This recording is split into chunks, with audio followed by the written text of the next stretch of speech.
Yo, it's Elliott Hulse here, and during the 2015 Strength Camp Challenge, I had the good fortune to sit down and speak with some of the most entertaining, influential, and legendary kings and queens in the modern fitness era. These conversations are very informative, but relaxed and spontaneous, so I think you'll enjoy this experience.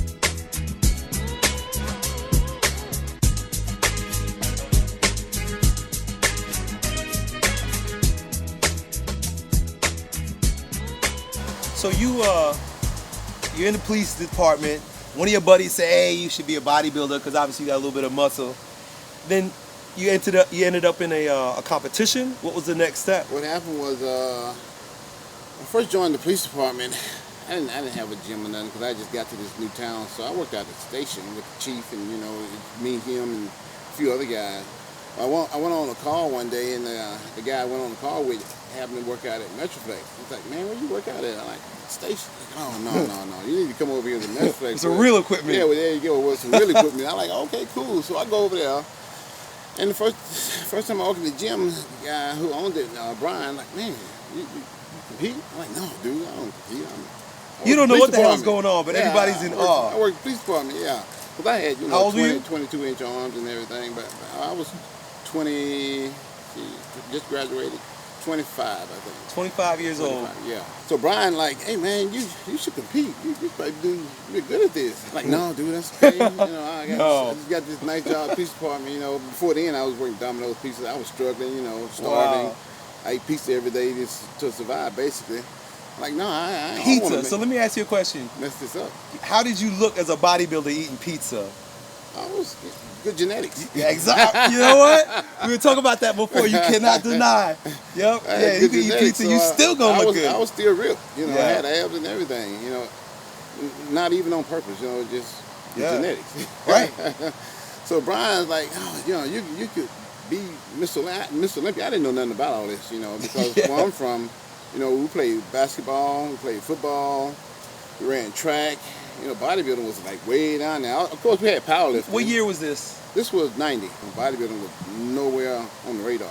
So somebody says, "Okay, there's a show on this date. Yeah. You're gonna show up there, and you're gonna stand up there in your shorts, your little panties. You're gonna make some muscles, and the guy with the biggest, best-looking body is the winner." What happened that day? Well, actually, 3 or 4 days went by, Brian trying to convince me to do it. And what got me was, he's like, "I give you a free membership to the gym if you compete in this show on this date that you just talked about." And I'm like, "Free? Yeah, hell yeah, you got me. You got me at free, basically, because I was struggling, I was poor, still didn't have too much. So he had me at free. I mean, I stand up there half naked for free. For a free But you membership. did. So yeah, of course, I go in there and win, overall first place and all this kind of stuff. You won first place. I mean, I was already hooked on the sport itself because I was doing something that was a hobby. Right. So I truly loved it. When did you first pick up your first barbell? When I was 12. 12 years old. Mm-hmm. In Louisiana? Mm-hmm. Yeah. What was that about? Where did you get a barbell from at 12 years old in Louisiana? At the junior high school. Well, no. At Walmart, they had those little weights that you can go and buy. Those, what was that? Concrete plastic weight? Had, plastic on the outside. It's gray on the outside. Yeah, it's like that same one, yeah. Yeah, my cousin had one of those. Yeah, so that's where I first started. And then, of course, it was... Was it just you by yourself, or did you have It was just cousins? me by myself. I didn't have You didn't have no brothers or cousins? No, nobody was interested What the hell in that. compels you to just go and buy one of those things so you can start pumping your body up? People always ask me if I worked out because I had a good physique. Man, so even before you started lifting, people had you pinned as a bodybuilder. Yep. We were talking about living out your legacy, living out your archetype. Man, you're the living archetype. People knew from the beginning, this guy is a champion bodybuilder. Certain things were just meant to be. Yeah. Because I never wanted to be. I was happy and content working for the police department. Yeah. I was just lifting on your own because you like lifting. Yeah. It was a hobby. Just lifting on my own, just enjoying lifting, every day as a hobby and having fun and enjoying myself that way. Yeah. Because by this time, I had done it for about, 10, 15 years. You had been lifting for 10, 15 years before you went into that first show. Yeah. Was it like a whirlwind, like a fast track when you went into that first show? Like then you just started winning shows left and right, and you just kept entering them. Mm-hmm. My first year competing in the sport, I went to the Nationals and got third. Your first year, so how many did you do prior to the Nationals? 5. You did 5 shows. How spaced apart are these shows? These are like real close together, you know, they like back to back. Like so you gotta be basically every peaking. To do that many shows, you gotta be basically peaking all the time. All the time. Well, I mean, the best you could. You know, Yeah, back you did then, best you you know, can. there wasn't a whole lot of competition. Right, that's interesting that you Especially, say that. you know, where I'm from, you know, there wasn't a whole lot. Especially for me and what I had built up at the time. So you was just racking up wins. I was killing it. Win. Yo, the momentum though is crazy because, you know, somebody's they bless you. They whisper in your ear, you know, you're a champion bodybuilder from the time you're a kid. Then you go out there and then you start racking up those wins. That's the type of momentum that makes somebody become. Because you know you're going to win every time. Isn't that great? My hard work wasn't in vain, you know. Right. Yeah, it was paying off. Right. Immediately, you know. I didn't have to, you know, like some guys, you know, it takes me a little time to get there. Yeah. You hit the ground running. Yeah, I was always strong. Me too. Of course you are, man. Lightweight. Yeah. I was on the powerlifting team in Ain't nobody everybody want to be a bodybuilder. Ain't nobody want to lift these damn weights. Heavy weights. Heavy ass weight, yeah. Heavy ass weights. Everybody want to be a bodybuilder. Right, because you're a strong motherfucker too. Yeah. See, man, I deadlifted, 725 at 24? That's ridiculous. Yeah. What? So, man, we could get into a conversation about where your mommy and daddy are from and how the hell this happened. Everything I got from my mom. It's from your mother's side. Yeah, my dad ain't got nothing. A lot of strong genetics in that. Huh? Yeah. It's amazing. That's what it's all about. One of the things that I've done through the YouTube videos that I created over these years is try to be as transparent as possible. And I gotta be completely honest, in my desire to be the best, because I'm like you, man, I want to be number 1. Yep. I'm a winner. I'm gonna win. I'm gonna do whatever it takes to win. Anything else is a waste of time. Right. So when I have that attitude, especially at that phase of my life, it's no holds barred. Yeah. Ain't nothing gonna stop me. Exactly. And that's the attitude I had. For me, it meant, yo, I'm gonna do a little steroids. You gotta do what it takes to get the job done. I knew that I'm a winner. You're a competitor. I've been winning, and I'm never gonna stop winning. And look, a lot of the winners, this is what they do. If you wanna be one of the big dogs, you gotta get on the porch. That's all it is to it. Yep. And I understood that. This is like I said when I was in college, you know, if I wasn't the smartest guy, I was studying with the smartest guy to learn from him. Right. And so who were you studying with bodybuilding? Who taught you? Because that's like a different science. I had several teachers. My buddy Flex taught me a lot. And then Chad took me over the top, took me over the edge. Chad Nichols. So these are guys, man, these dudes are like scientists. Yeah, Chad is the scientist. Yeah. It's amazing because they have their gift too. Chad is the one that helped me to win my first Olympia. He's the reason why I won my first Olympia. And you know, respect to you too. Like, you found an expert to help you.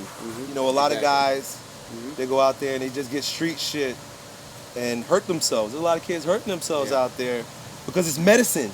Yep. We gotta understand, look, no judgment on the medicine because we all taking fucking medicine. Yep. You drinking coffee in the morning, you taking medicine. You smoking your whatever you want to smoke, you're taking medicine. Yep. Oh, that sugar in your drink, oh, that caffeinated beverage with mental stimulants and all that. Yo, it's a drug. We're constantly drugging ourselves. Our food is drugs. Why do you think it's the Food and Drug Administration? Yeah, FDA. The thing is, when we get into some powerful drugs, you got to respect it the way it should be respected. Exactly. And by finding a mentor, finding somebody, I'm not condoning the use of any medicine. I don't care. You do what you got to do. I did everything the right but way. If you're going to do something, do it the right way. And for the right reasons, too. You were a champion, and you were on your way there, and you made your life in that. And when it's I a say little the different right way, there. I went to doctors, and I was advised. And, you know, I had my blood checked and everything checked. I had all my organs checked all the time. At least 3 to 4 times a year, you know. I wasn't doing nothing blinded. I was well aware of everything I was doing. And like I said, you know, I went to experts that were good at, you know, certain things. And so that's how I was able to do everything in a healthy way. And That's not a mark harmful of way. understanding. That's a mark of wisdom. Yeah, exactly. To know when we need help. Because an Olympian, a man that's an icon like you, still have to humble yourself to exactly. the intelligence or to the gift of another person. I don't think any of us can become icons that's how you become great.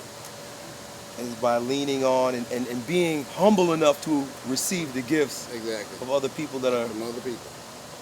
more intelligent than us. More intelligent than us. Man, You said it. we asked our viewers to send us a few questions, so why don't you and I just get to a couple of those, All right, let's do it. and that'll be great, man. Okay. You know what? What you got? One thing I want to bring up, though, I know you injured your hip.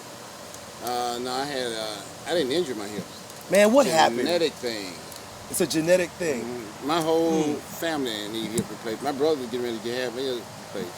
My uncle, everybody had to have hip replacement in my family. Man, because Yeah, I one bad listen gene. to people who, who would say that it's because of the chemical abuse. Yeah, They would say it's the people- steroid. Look what happened to him because of the People go all steroids. And they would say it's the physical abuse. Why everybody got to lift heavy like that? It's a joke, Look at that guy now. His hips is hurting him. Everybody want to make an excuse not to work hard.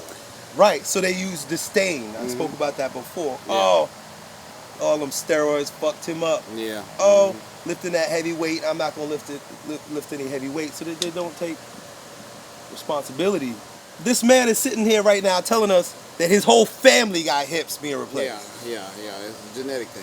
It has Right. nothing to do with bodybuilding. Right, so that's the answer right Yeah, there. my doctor, that's the first thing he told me. And if anybody they could look into it if they want to, I Yeah. suppose. Hell yeah. Oh yeah. Look into it.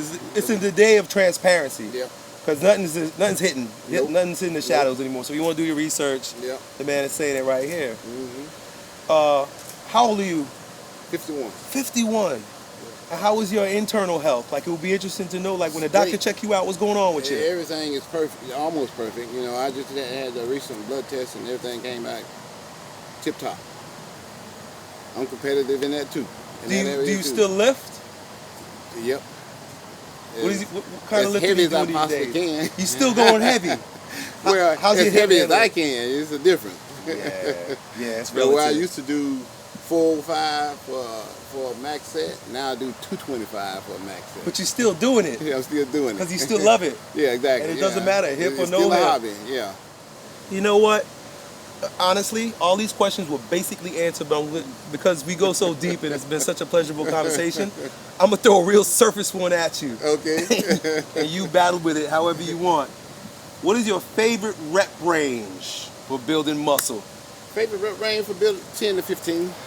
There it I've always believed in 10 to 15 reps as heavy as possible. For good form and everything, of course. Keeping the tension on the muscle. It's always been 10 to 15. Because I've always pyramided when I train. I go up in weight and come down in reps. But I always do at least 10. It's like 20, 15, 12, and 10. It's always been that same rep range right there. We should make a disclaimer on the bottom of the screen that says, just because you did what Ronnie did, don't mean you're going to be Ronnie. Exactly. We all got different genetics. Exactly. That's how we opened up. Yeah, exactly. How we started. Sir, I'm pleasure to meet you. Oh man, you too. And I thank you so much for coming out and spending this time with you. My pleasure. I enjoyed it. Yeah. Yeah, buddy.